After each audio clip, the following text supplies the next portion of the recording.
গাড়ির ধাক্কাতে মৃত্যু হয়েছে 50 ঊর্ধ্ব এক ব্যক্তির। প্রত্যেকটা মৃত্যুই শোকের, প্রত্যেকটা মৃত্যুই যন্ত্রণাদায়ক।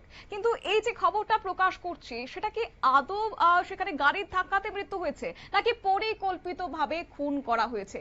এই দুটো প্রশ্ন কিন্তু এখন সামনে আসছে, কারণ যে বিষয়টা আমরা জানতে পারছি, দক্ষিণ ত্রিপুরার সাবরুম মহকুমা সাবরুম বাজার অন্তর্গত পূর্ব সাবরুম জমিন চন্দ্রপাড়ায় শনিবার প্রায় 5টা নাগাদ ভোরবেলায় মগ মম নামে মম মগ 52 বছর নামে এক ব্যক্তি রাস্তার পাশে পড়ে থাকতে দেখেছেন স্থানীয় বাসিন্দারা।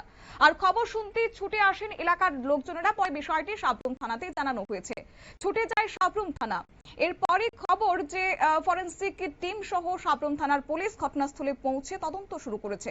প্রাথমিক তদন্ত শেষে মরদেহটি ময়না তদন্তের জন্য সাবরুম মহকুমা হাসপাতালের মর্গে পাঠানো হয়। মৃত মম মগের সারা শরীরে আঘাতের চিহ্ন রয়েছে বলে এলাকার লোকজনরা জানিয়েছেন। পূর্ব সাবরুম এলাকার তিপ্রা মথা দলে নেতা থৈগ মগের আপন বড় ভাই মৃত মম মগ। মৃত্যুর সঠিক কারণ এখনো জানা যায়নি। এই নিয়ে স্থানীয় বাসিন্দাদের মধ্যে একটা আলোচনা শুরু হয়ে গেছে। এটা কি সত্যি সেখানে গাড়ির ধাক্কাতে মৃত্যু হয়েছে নাকি তাকে পরিকল্পিতভাবে খুন করা হয়েছে? কি বললেন স্থানীয়রা, শুনুন। আমি সাবরুম হসপিটাল মধ্যে এসেছিলাম। আমার কর্মী সক্রিয় সঙ্গমুখের দ্বারা মমনি গতকাল বাড়ি ফেরার পথে, পূর্ব সাবরুম বাড়ি ফেরার পথে ওনাকে অজ্ঞাত একটা গাড়ি ধাক্কা দিয়ে মেরে ফেলা হয়েছিল। তো আজকে সকালবেলা ওনারা দেখতে পেয়ে পুলিশ সাবরুম থানাকে খবর দিয়েছে এবং সাবরুম থানা গিয়েছে, ফরেনসিক টিম গিয়েছে। এখন সাবরুম মর্গে ওনাকে পোস্টমর্টমের জন্য নিয়ে এসেছি।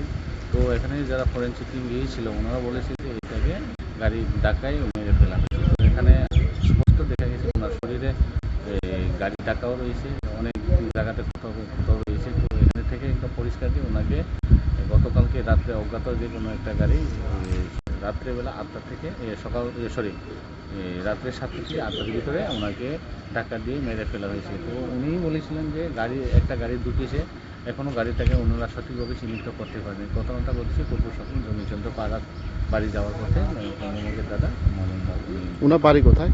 ওনার বাড়ি কালীবল্লভ পাড়া। ওনার নাম কি? ওনার মমমগ, ওনার বয়স 54। তো আপনারা কি ভাবছেন, এটা কি পরিকল্পিতভাবে গাড়ি দিয়ে বাড়ি দেওয়া হয়েছে নাকি? অ্যাকচুয়ালি এটা তো ওনার তো মমমগে তো সেরকম কোনো আপনারা শুনলেন, এবং পুলিশ এই ঘটনার তদন্ত শুরু করেছে। মৃত্যুর সঠিক কারণ কিন্তু এখনো জানা যায়নি, তদন্ত চলছে। সাবরুম মহকুমা হাসপাতালের মর্গে মৃত মম মগের ছোট ভাই তথা পূর্ব সাবরুম এলাকার টিপরামথা দলের নেতা থৈ মগে এবং আত্মীয় পরিজনদের সাথে দেখা করতে ছুটে আসেন 28 শিলাছড়ি মনু বনকুলের স্বশাসিত জেলা পরিষদ নির্বাচনের বিজেতা প্রার্থী মনীন্দ্র ত্রিপুরা। তবে এখন দেখার বিষয় হচ্ছে যে তদন্তের পর কি বেরিয়ে আসে, পুলিশের তদন্তে কি উঠে আসে, সেটাই হচ্ছে এখন লক্ষণীয় বিষয়। তবে মৃত মগের এই মর্মান্তিক মৃত্যুর ঘটনায় লোকজনেরা শুনতে পেয়ে গোটা এলাকা জুড়ে নেমে এসেছে বর্তমানে শোকের ছায়া। নিয়ে নিচ্ছে ছোট্ট একটি বিজ্ঞাপন বিরতি, সঙ্গে থাকুন।